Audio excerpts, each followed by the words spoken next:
Tony Kinnett is an investigative columnist for the Daily Signal, and Carrie Sheffield is a senior fellow at the Independence Women's Forum, and they join us for the first two segments.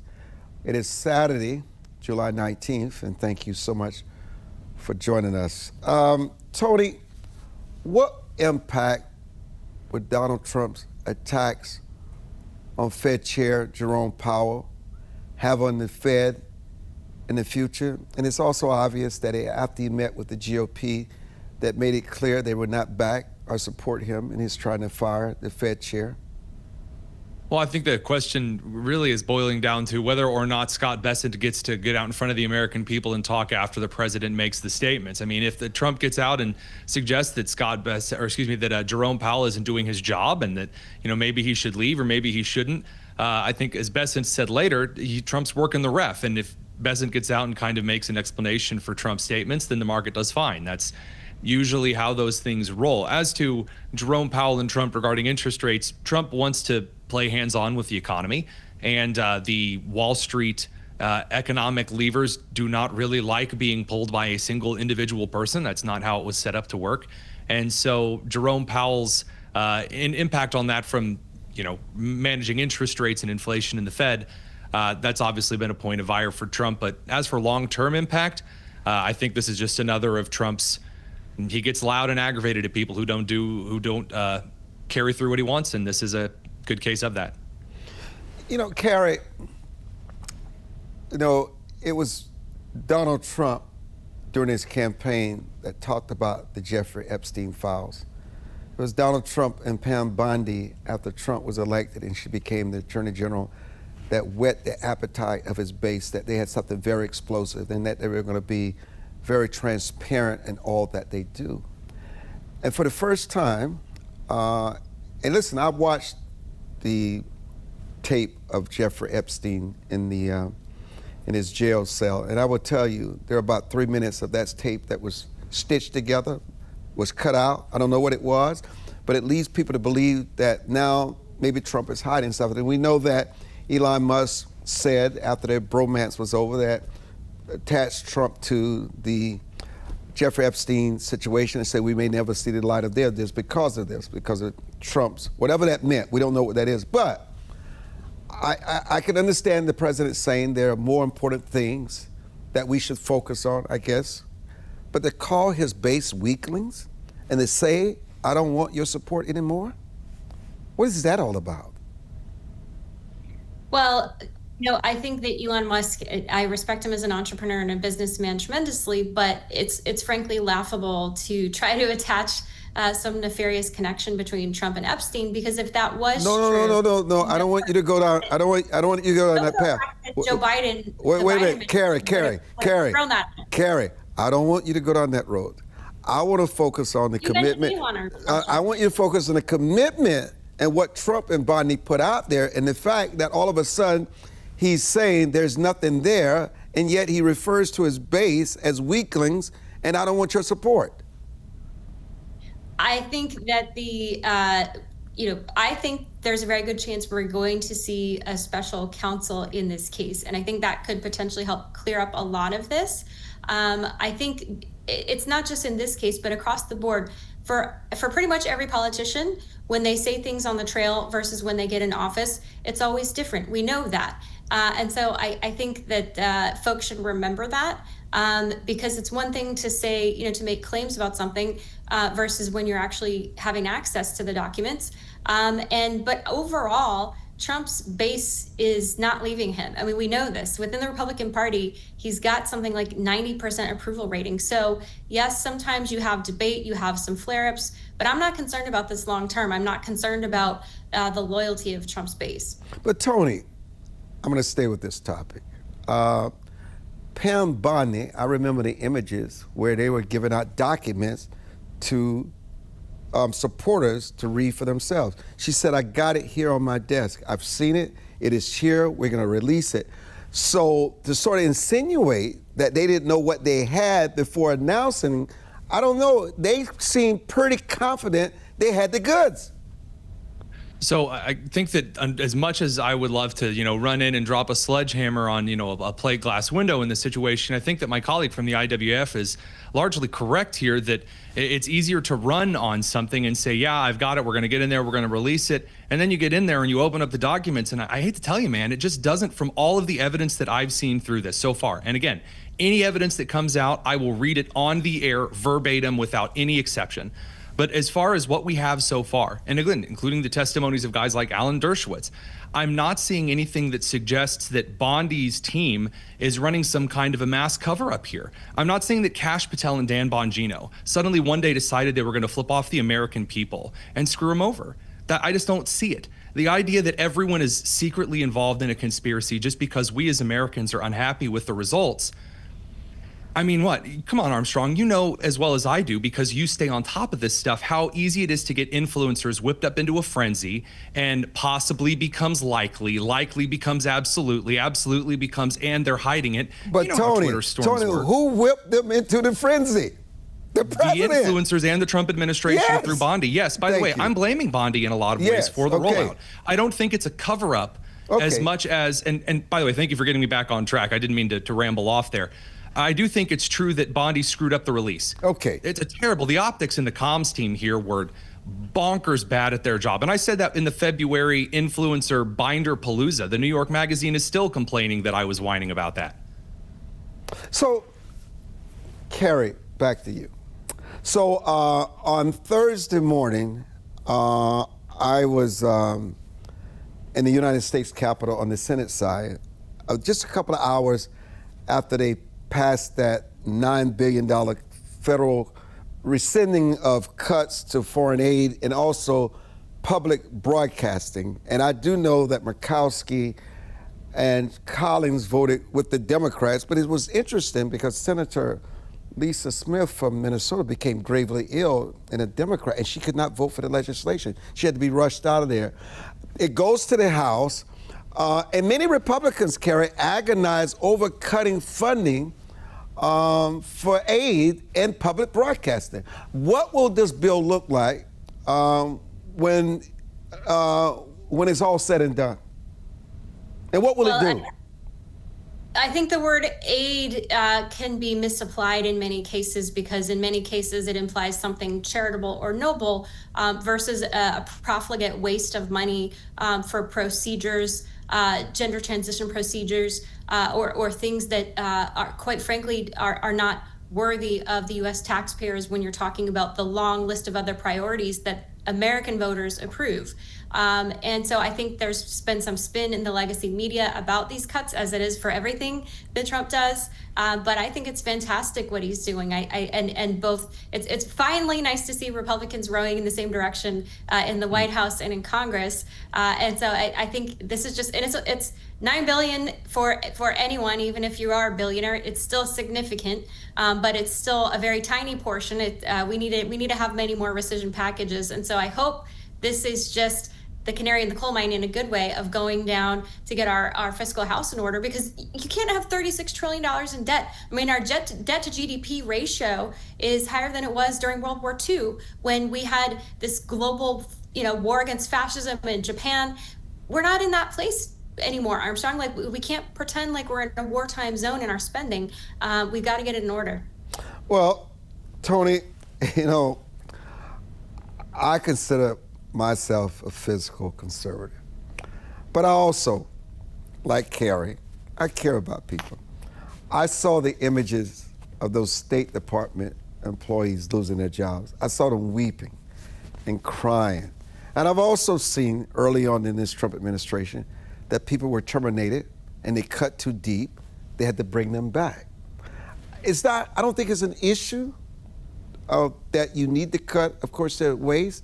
I think it's all about how you go about cutting, and you just don't want to totally disrupt people's lives.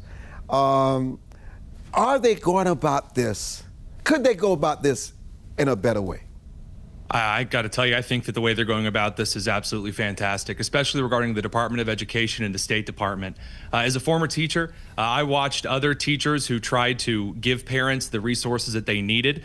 I watched those teachers get fired because they weren't socially, politically correct enough, or they weren't spending the amount of time on nonsensical things. I've seen State Department employees which have leaked secrets from the United States to Russia, to China, to Iran, to the Muslim Brotherhood countries across the Middle East and Africa, to America's enemies. And these State Department bureaucrats that lord over you, that would throw I in a prison in a heartbeat for nothing. Because we've seen the State Department pass these kind of things. We've seen the leaked messages that they have lost their jobs to, quote, the same individuals supporting the organizations like the Washington Post on defense of these people learn to code. I've seen too many real Americans lose their jobs over the last decade because of the heartless decisions of people in these bureaucratic offices. And now some Karen with a dance theater major, somehow now working in the theater department of the state office, now has to go out and find a real job. I got to tell you, if you had not been so cruel to the American people, I'd have sympathy. You know, Carrie, I don't think this is going to blow your mind. The CEO of an advocacy group came forward stating that he was offered, Carrie, $20 million to recruit paid protesters in order to coordinate a national rally against President Trump. Now, this CEO, Adam Stewart, runs the company Crossroads on Demand. Sounds simple. The company specializes in getting people to pose as fans, paparazzi, security guards, protesters, and what else? The timing for the planning, Carrie, coincided with national protests that are taking place all across this country in honor of the death of former Representative John Lewis, the civil rights leader. Does this shock you? And should there be something legal against people being allowed to be paid protesters? What are your thoughts? Well, you're right, Armstrong. I'm not shocked at all. No, you're not. But I will say this very much fits in the vein of the Kamala Harris campaign begging Oprah Winfrey and giving gobs of money to Beyonce, who didn't even sing a song. It's all in the AstroTurf fake celebrity social media bubble. It's all part of the same thing. I will say, from my perspective, legally, I'm not an attorney, but from what I understand with the Citizens United ruling of the Supreme Court, it's legal because it is freedom of speech. But at the end of the day, if it's fake speech, Armstrong, no one's going to buy it. And that's what happened, why you saw Trump win every single swing state, because his support is authentic. He ain't needing no paid protesters for a Trump rally. So, you know, I think it shows the desperation of the left, that they have to, it's kind of like, and with all due respect to the former governor of Florida, it's like Jeb Bush, like, please clap, you know. If you really have the people behind you. So in that respect, I don't think of it as something in when you're really having the voice of the people. This type of threat doesn't amount to much, but I do think it's something that we should definitely talk about. We should definitely let people know so that they're not deceived into thinking that there's more enthusiasm for these ideas than there really is. Very good point. Saturday, July 19th, Armstrong Williams Show. Carrie and I will be back. Don't go away.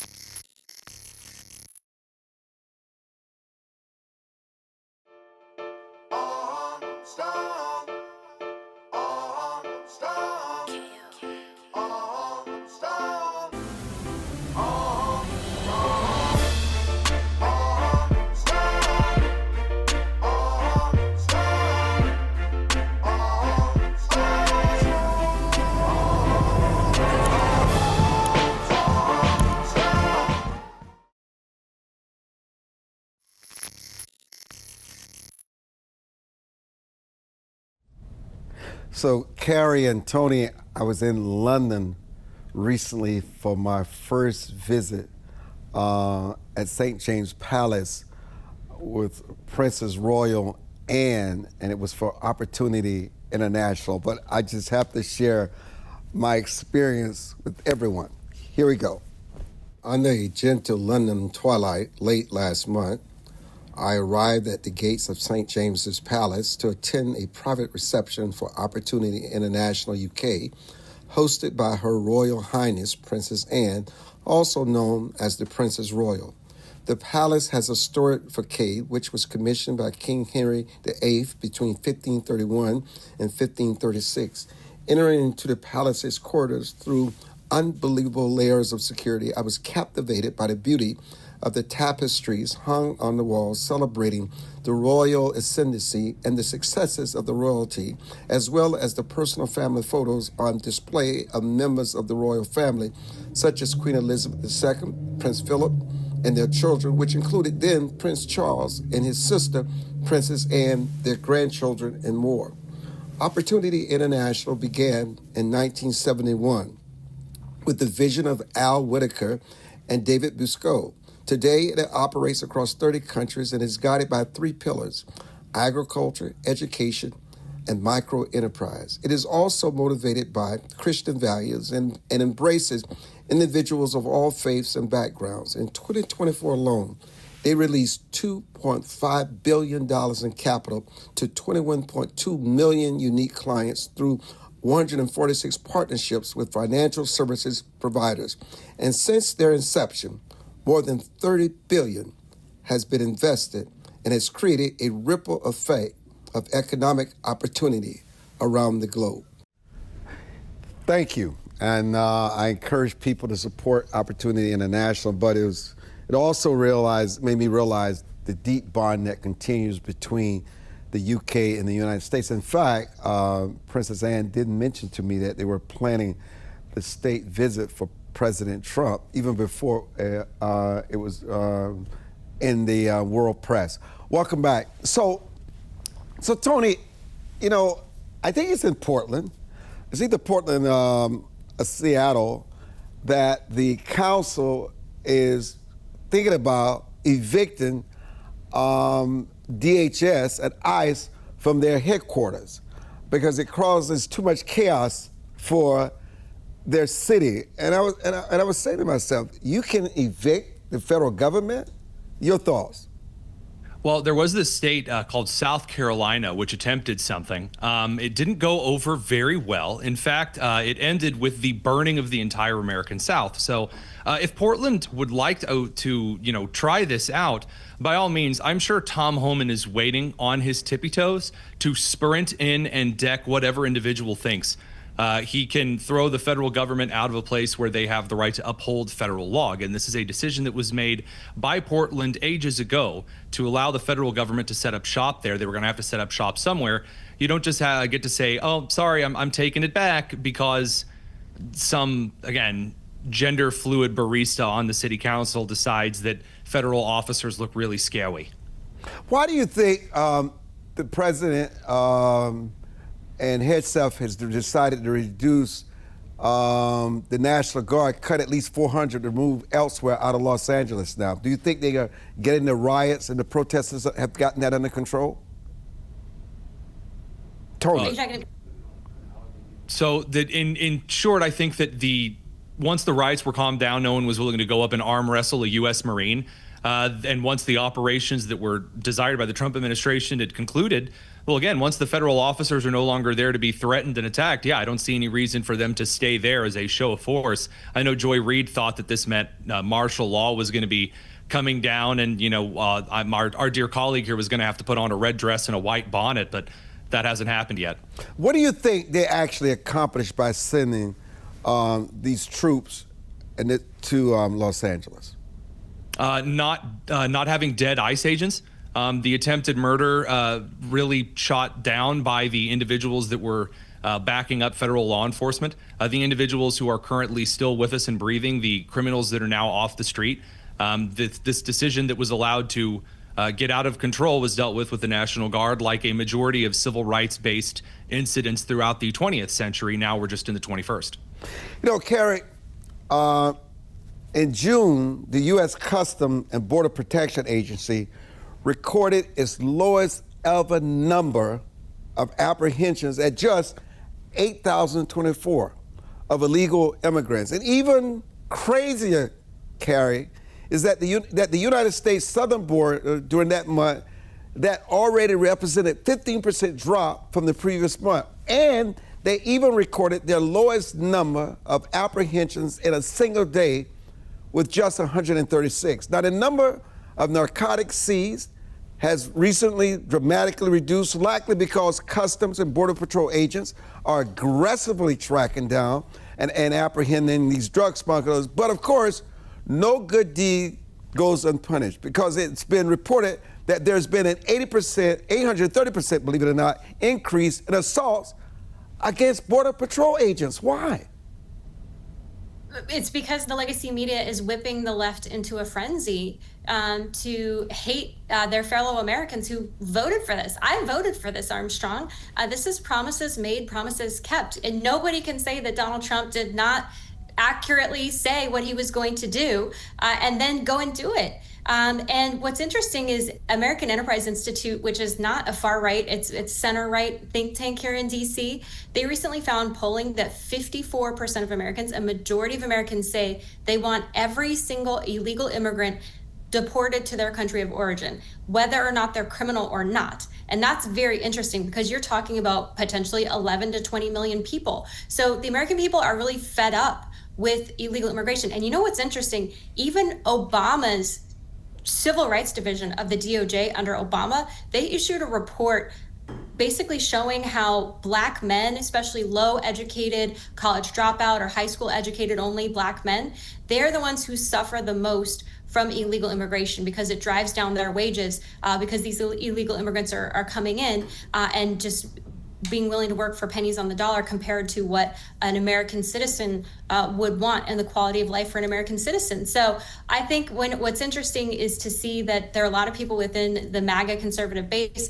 who say, you know what, I'm willing to pay maybe a little bit extra in order for my fellow US citizens to have a higher quality of life, so that we also have the rule of law. And let's not forget, it is illegal to cross the border. So every single illegal immigrant is a criminal by being here, because they've broken the law. And so, you know, I just think that, again, this is very much what we voted for. And I agree with what Tony said about this Portland ridiculous. I mean, it's almost like a SNL skit of how ridiculous the left has become. Because, like, Armstrong, who can defend, you know, a criminal illegal alien standing on top of a burning car in Los Angeles while waving a Mexican flag?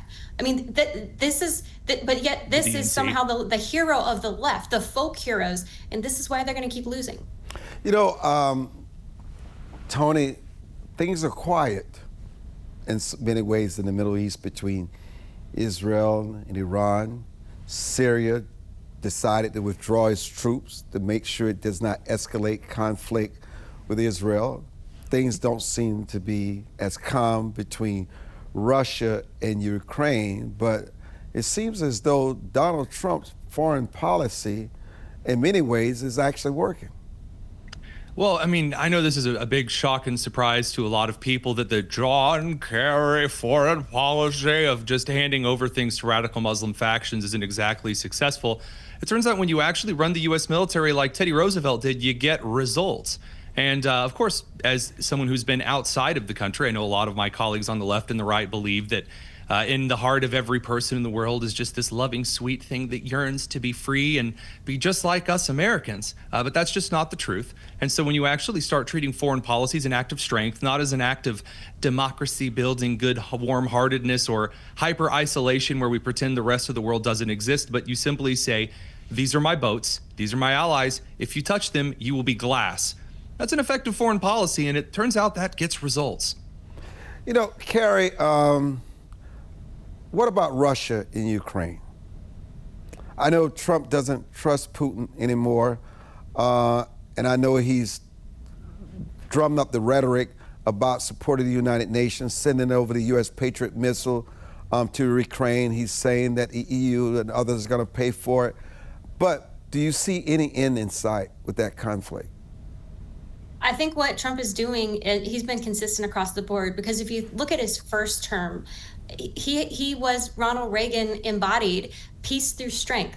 And look at the history, go even further back. Putin invaded Georgia under George W. Bush. He invaded Crimea under Obama. He invaded nobody under Trump 1. And then he invaded Ukraine under Biden. And so one of these things is not like the other. Trump knows how to pressure global leaders. For the first 6 months, Trump has been giving a reprieve of sorts to Putin.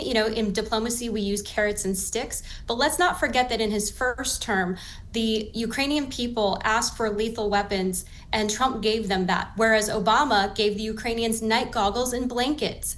And so the left legacy media, again, forgets Trump's robust support for the Ukrainian people that goes back now a decade. And yet he also is very smart in having carrots and sticks. That's what diplomacy is all about. I remember reading in World War II history about how Winston Churchill, I love him, God bless him, but he was angry at FDR for being too cozy with the Soviets because they were trying to get the Soviets on board to attack the Russians. And so, you can't please everybody all the time.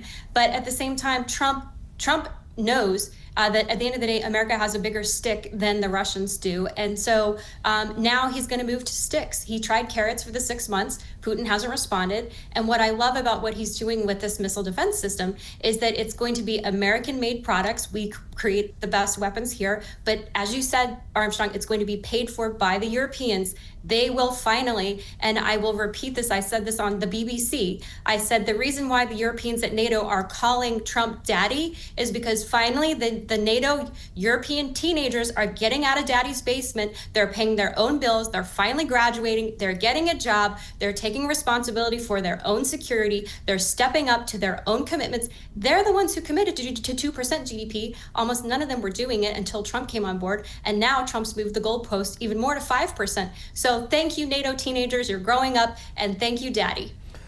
Tony, Carrie, thank you both so much for joining us. I look forward to having you back. I'm Armstrong Williams, and we'll turn our attention to the motherland when we return to this broadcast.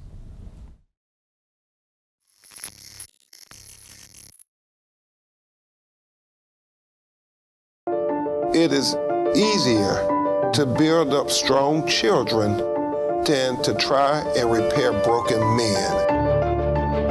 The streets are plagued with crime, violence, there's a lot of poverty, and it's all a result of lack of education that's happening in our schools. So it really is a crisis. We come from very different political perspectives, but we've come to the same conclusion, and that is there is a crisis in the classroom. Children are being deprived of quality of life because they're being deprived of a good education. We must solve this problem. It's incumbent upon all of us to join hands together to get this done. We can't afford to wait one more day before we address these issues, because every day we lose another child. Let's stop the politicking. Let's stop the games. Let's really do something to give these kids a real chance at life and being a part of that American dream. We need accountability for funding. Many of the districts where you're seeing very low test scores, students graduating with very low literacy and math comprehension rates, they are receiving a lot of funding. So where is the money going where our kids aren't being adequately educated? If you believe every child is deserving of a quality education, please go to educationjusticefoundation.com.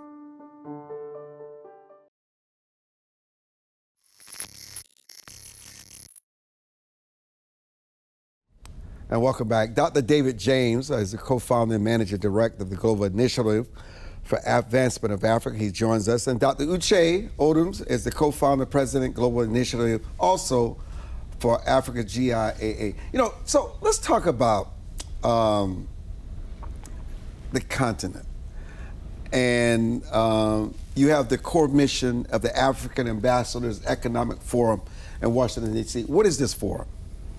Okay, basically the idea is actually to be able to bring leaders from within the continent, stakeholders, people who truly matter, who can make decisions when it comes to things happening within the continent of Africa, together look at how we can actually enhance collaboration between Africa and the United States of America, because we believe that at this moment somebody has to take the lead.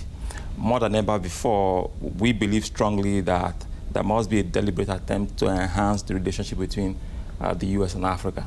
And that's why we stepped up, creating a platform that could create opportunity for leaders within the continent and, of course, United States of America to think how we can strengthen relationship between the continent and the United States of America. You know, when you think about strengthening the United States and Africa relationships, the United States first has to take Africa seriously, and it has to deliver for Africa, because the United States have created this gaping hole where China and Russia and others have come in and exploited your minerals, your resources. What does it take for the United States to sort of, remember what Bush did with the billions of dollars that he gave to Africa, which was a game changer. What is it that what needs to happen in order for the United States to understand the value and the void that it has left? Okay, that's a very interesting question. Now, this particular platform, there are three major things we stand to achieve. I mean, three driving forces. The first one is we want to get leadership right in Africa.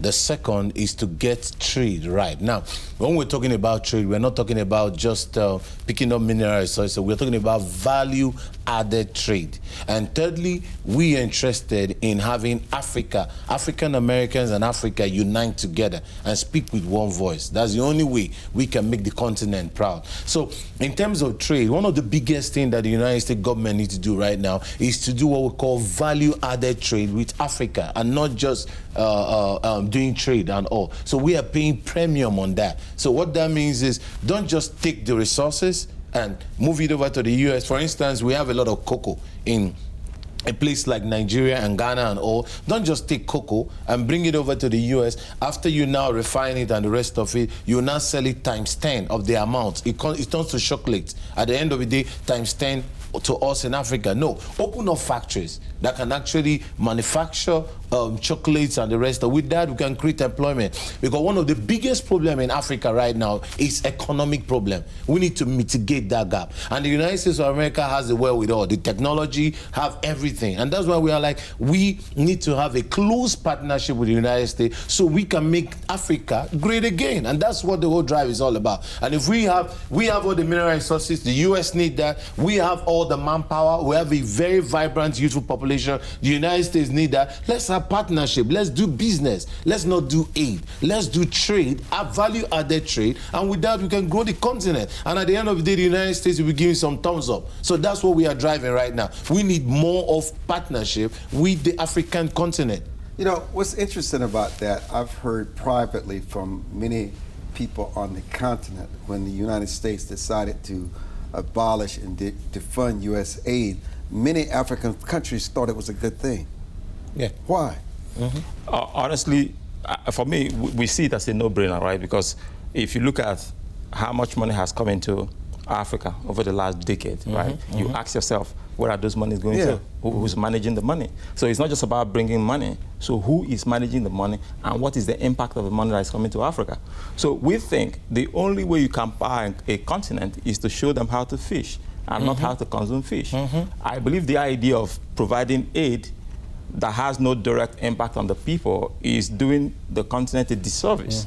So when you stop aid, what you're doing, you're empowering the people to think a bit differently. And we're not just saying stop aid, we're saying do it a bit differently. Take, for example, how many young people do you have in Africa?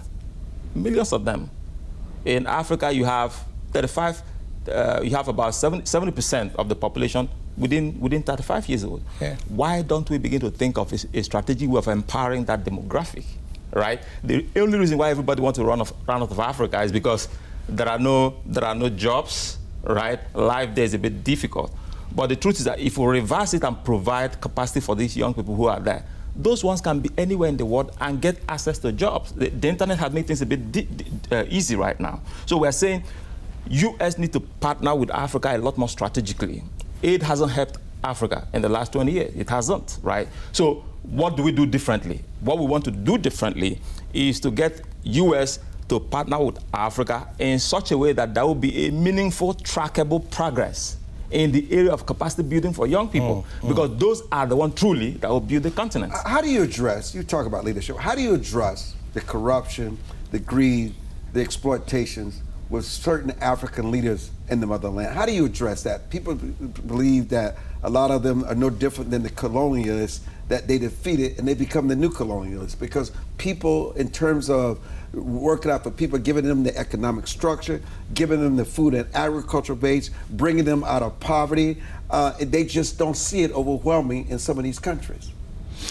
Yeah, the corruption is there, real there, and the truth of the matter is that one of the ways that we can actually mitigate that is by strengthening institutions.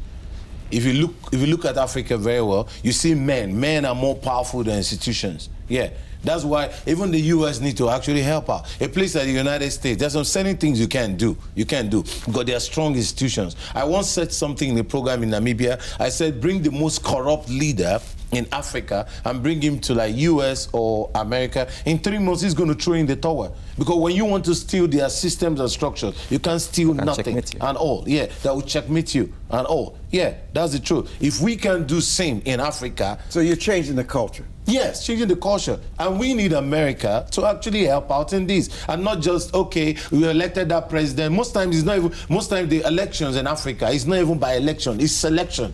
And that's ridiculous. It's not the will of the people. And when the people know that this is not their mandate, they are not happy about it. They won't give in their best. But believe you me, Mr. Armstrong, I tell you something. African population is the best. African youth are the best people you can know globally. Most of the things you see right now happening in Africa, the jobs, the opportunities, are being created by the young people. We need institutions, strong institutions from the US to come and partner with Africa, the private sector. More of the private sector to drive an agenda of the Africa we want, not just government. Like Dr. Davis said, most of the aids that are coming to Africa, nobody is not even giving an account, not even being accounted for and all, and we can move ahead like that. We need more private sector intervention right now for us to achieve the Africa we want, and the US is going to play a major role in that. So why is regional integration so critical, David, for Africa's future development?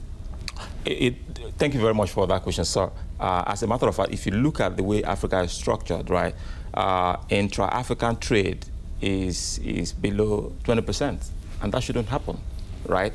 Why? Because there are many militating factors that is making it difficult for Africa to trade with itself, and we need to break all of those walls. Take, for example, if you're traveling from a place like Nigeria to Liberia, it's going to take you like about 8 hours to do so because there are no direct flights, right? But it's easier for me to go to London than it's easy for me to go to Liberia. That shouldn't be the case. If we have interconnectivity in such a way that I can literally move from West Africa in 1 or 2 hours, right? We will increase the value of trade, within those continents. So for us, we see this as a very strategic opportunity. That's why we want to bring leaders within the continent. I know funding is also a very critical factor. That's why I said, if US have to partner with Africa, they have to do it a lot more strategically. Why don't we have a station where US comes in and say, okay, you know what, take a look at the infrastructure I want to take on, this and this and this within XYZ space of time, and then this is what I'm looking for. For me, that's a lot more strategic, because since US is not stepping up and doing that, China is moving in big time. Take a look at what's happening within the continent. So, why is this forum and that you're putting on this week, why is it so important, and who's participating? Okay, this forum is very important for Africa. And when we're talking about Africa, not just people that live in Africa, African Americans, very important, because we need to come together. One of the major things that we're paying premium on this conference is that a lot of people, when you meet somebody, we're talking to somebody, a very wealthy person, somewhere in Texas, and while we're talking to the person, we're like, hey, there's a major thing that needs to be corrected. When you meet somebody, an African American, you ask the person, where are you from? He said, I'm from North Carolina. But when you meet somebody that is from China, you say, where are you from? I'm an American, but I'm from China. You meet somebody that is from India, I am an American, but I'm India. But when you meet a black American, you say, I'm just North Carolina. No. You are from somewhere. One of the major calls we're calling, there's a call to return back to motherland. The place where you are from, no matter where you are, even if you've been in America for 200 years, you can't be more American than the American themselves. So wherever you are from, find out where you are. I'm an American, I'm Nigerian. And the funniest thing is that Africa is the biggest and the most blessed continent in the whole wide world. In fact, there's something we normally say, Africa is the Garden of Eden. For those that are faith-based people, Africa is the Garden of Eden. That's where it is. A lot of mineral resources. And those of us, the African American, there's a grace that God has given to us. Technology, technical know-how to come help the continent. Because if there's nothing in Africa, why are the Europeans scrambling to come there? Why are the Americans scrambling? Everybody wants to have a handshake with Africa and all. There is something there. We need our brothers and sisters, African Americans, to come partner with us, and we are making it very loud. There's even a book we are bringing out in this program that can actually endear and connect a lot of people to their roots and all. Let me mention this quickly before I say goodbye to you, David. You know, I noticed President Trump, whether it comes to the Congo and Rwanda, has been involved in trying to stop a lot of the strife and a lot of the genocide in Africa. How do we address that issue? For me, that's really bold. I think we commended the president so profoundly for making an attempt to actually stop the carnage that is going on in those countries. And in order to be able to sustain that, that's why we need a roundtable, right? People say, okay, why the talk? It's a lot of talk. I said, no, that is how you change the world. Wars don't start by just walking on the street. People have to say something to offend the other people before war starts. So we have to stand on the round table. We have to actually look at some of the challenges that are stopping Africa from moving forward. And wars and carnage is one of them. So leaders have to learn how to talk. I mean, just like I said, even if we start war today and 1 million people die, everybody still have to come back to the table. So why don't we just do that? But listen, it's easier. I wish you both well at your conference, and thank you so much for joining us for this edition. It's tomorrow by 9 a.m. Broadcast. Okay. The broadcast. I'm Armstrong Williams, and we'll be back.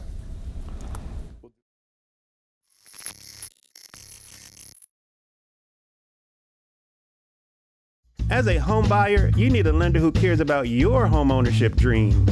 United Security Financial has been helping families secure their dream homes for 30 years. We're a national fair practice lender that provides affordable mortgages and low down payment programs to eligible home buyers. To learn how United Security Financial can help you secure your dream home, call 1-800-373-4186.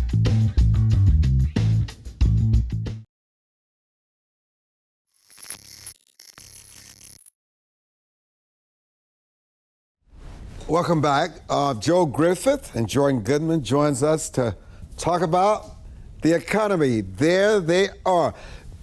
So, Joe, inflation is holding at 2.7%. Is that sustainable or a sign of stagnation? No, 2.7% inflation is hardly something the middle class can deal with long term. The Federal Reserve's own target rate is 2%. To be stuck at 2.7% is not a sign of success. And in fact, if you look at the numbers that came out last month that go a little bit deeper, you see that real median weekly income dipped by 0.4% in just 1 month. That's about a 5% annual pay cut. And if you dive just a little beneath the surface on those inflation numbers, which weren't so great, if you look at the parts of the economy that are impacted by the tariffs, you see some very troubling concerns. Men's apparel was increasing at a 4% monthly rate. Appliances increasing at nearly a 2% monthly rate. This type of price hikes, not sustainable for the middle class. So you really think that these tariffs are having a colossal impact on consumers, Joe? Yes, they're having an impact right now in the segments of the economy that are most import intensive. And I've seen a lot of tariff apologists say, well, look at the import price index. It's only up 0.2% the past 3 months. They're looking at it the wrong way, because the bottom line is, if you look at the data, tariffs are not factored into the import price index, which means those are added on in the back end. It looks as if exporters are only absorbing about 1/50th of the total tariff costs. So, Jordan, are Americans actually feeling any relief, or is the pain just shifting sectors? Well, it's shifting sectors. The places where the tariffs have gone into effect, as Joe just said, you're actually seeing it. Appliances, an example. We had steel and aluminum tariffs go in, and you're seeing appliance prices go up. Cars, the same kind of thing. So people are actually saying they're going to be shifting their buying behavior because of that. So yeah, it's hitting people right now. And this is just the beginning. Remember, we've got August 1st, where we have potentially huge tariffs coming in, 50% on Brazil and 30% on Europe and Mexico and all over the places. So if those actually hit, and we have 2 weeks to go, Armstrong, before these massive tariffs go into effect, that is clearly going to be inflationary, and we're going to see that in future CPIs. You know, this is a question that I know you can answer. Why is the president so bent on attacking Jerome Powell and the Feds? Well, he'd like interest rates to be lower. The Fed is an independent agency. He doesn't like that. He wants them to be like everybody else, do what he wants, and that's one of the reasons. But do you agree that interest rates should be lower? I don't think so. Not with the inflationary. I agree with Powell that he actually said for the first time about a week ago that the reason he has not lowered interest rates is because he sees the effect of tariffs coming. He never really said that explicitly, but now he did. Had that not been there, they would have lowered rates. But if you're about to pay 50% more for things from Brazil and 30% more for things from Mexico, that's going to be inflationary, and the Fed doesn't want to be lowering rates when they see a big surge of inflation coming. And that's an excellent point, okay? Hard to argue against. You know, Joe, is the economy benefiting from Trump's protectionist approach or being burdened by it? No, the economy is being harmed by this protectionism. We saw our economy shrink in the first quarter. That's not a good sign. And if you look at last month, we saw a total jobs growth with the small business community. We actually saw small businesses lose jobs last month. That's also a bad sign. Like I mentioned earlier, real wages are declining. And that's largely due to tariffs, but also just the overall inflation rate in many cases is exceeding the growth in people's weekly income. So unfortunately, if Trump continues on this protectionist endeavor, that is going to undo the entirety of the benefits of the tax cuts for middle-class families. Look, if you look at the total tariffs that are being levied now on a monthly basis and divide that by the number of families in this country, it's about a $3,000 a year increase in the cost of living to families. That erases, for half of families, that erases the entirety of the benefits of extending the tax cuts. And it's unfortunate because so much of what President Trump is doing on taxes and on energy, these are benefits to families. And he's undoing nearly all of it by continuing down this protectionist road. Are we headed toward another interest rate hike or freeze, Jordan? No. The Fed's going to meet next week. They're clearly not going to raise rates, but they're clearly not going to lower them either. And with the tariffs, let's say for the moment, Armstrong, the tariffs, in fact, do go into effect on August 1st, and we don't get magical trade deals from 90 countries in 2 weeks. But we're not. We aren't going to get those magical trade deals. I don't think we are. Please, I don't think we are. That means that interest rates are going to stay about the same. I don't think they're going to raise them until the inflation if that really kicks in and we get these big surge of inflation because of the tariffs, then I could see the Fed raising rates. But for right now, I think they're clearly on hold. Okay, Joe, explain to our listeners the sectors of the economy that are quietly thriving despite all the things that we're talking about and why. Oh, well, one of the sectors that's thriving, I don't know if this is, you're going to consider this a benefit or not. We actually see governments nationwide, they're actually hiring. That was one of the biggest components of the jobs number, where governments across the country and the state and local level were hiring more people. Same thing in the health sector. We saw that was a big component of the economy. More people are being hired, more administrators. One area of the economy that I think does deserve a shout out is on the natural gas side, oil extraction. We continue to see a bump up month over month in the amount of natural gas that's being produced. That's a positive. That, of course, keeps down energy prices. But if we want to see a boost to the long-term economic growth rate, we're going to have to eradicate these tariffs and continue what Trump is doing, which is a positive, and that is streamlining regulations. I do think we're going to see a boost to long-term economic growth in many sectors because we have a new administration that is intent on slashing regulations that the prior administration put in place that have been holding us back. So, Jordan, how do average Americans protect their savings? And heading into 2026, what economic trends should Americans be most concerned about, and also trends that they should embrace? They should buy some Bitcoin and gold, okay? Because those have really been very, very Bitcoin assets. Bitcoin, indeed. Bitcoin's up to about 120,000 now. It started yeah, the for year those that understand what that is, you have to be very careful with this cryptocurrency. It's volatile moment to moment, I agree. But look at the general trend. You know, people are trying to get out of the U.S. dollar. So around wait the a minute, world. are you trying to tell me that Americans can protect their savings by buying Bitcoin? I know you're not. Yes, I am. Keeping it in the savings account, earning nothing, there's no way you're going to get ahead. And you say inflation's still above, but if you had some money in Bitcoin, I'm not saying all your money, but some, and you don't have to buy a full Bitcoin. You can buy a partial Bitcoin easily. Look at how much it's gone up, and I think it's going to go much higher from here. I said that on your show last time. Last time we were on, Bitcoin was maybe 70,000. Now it's 120,000, something like that. And gold, the same. Gold has gone up a lot. I think it's going to go up. These are alternatives to the U.S. dollar.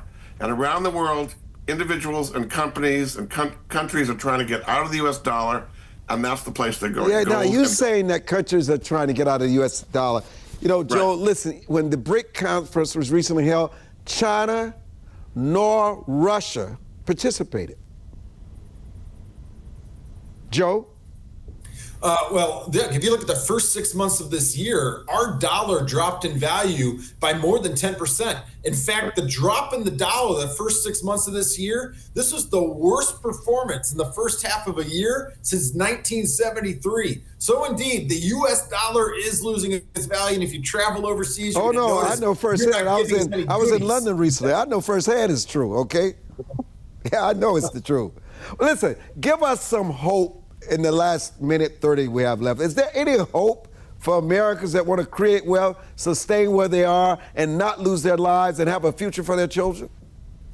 Hey, I think there's a lot of hope, Armstrong. If you look at the public sentiment towards what's been going on in our economy with some of these trade policies, the American public is overwhelmingly opposed to these ideas because they're beginning to feel it.